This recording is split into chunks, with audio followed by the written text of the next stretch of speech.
New tonight at 6, family and friends are remembering the life of Dwain Midget. He worked at the city of Tulsa for more than 30 years, most recently heading the Working in Neighborhoods department.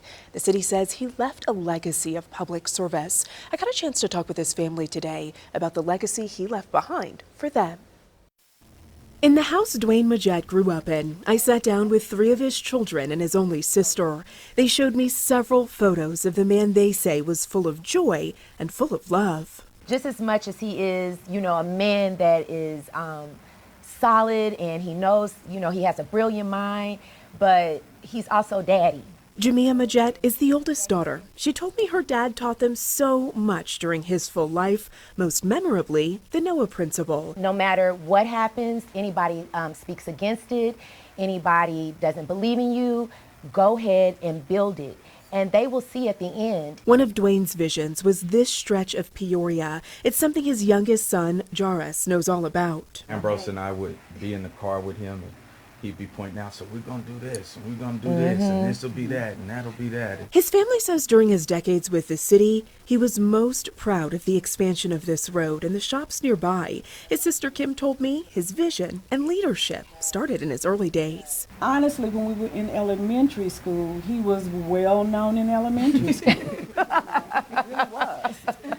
And that trend continued from leadership roles at Booker T, a summer spell as a garbage collector for the city of Tulsa. It was kind of like an initiation type of thing of being a hard worker. Becoming the first Black Student Council president at Memphis State, and even earning a master's degree from the University of Nigeria. An example on how to go about life, how to carry yourself in certain situations and show up when it's time to show up. And don't be afraid of the hard work. Be prepared. But it didn't stop there. When he was in his 40s, he pursued a law degree. For longtime friend Bobby Eaton, he says Dwain will be deeply missed. He was funny, he was upbeat, he was smart and an intelligent man. His family tells me his sense of humor carried him through. We just always laughed with him, had good times. Had inside jokes. Even as Dwain got sick and fought illness for months, his family says he was doing his best to take care of what he loved most, his family and his community. He was just authentically himself. And his job, he did that for the people. And he poured out 37 years. An advocate for his community. That's it.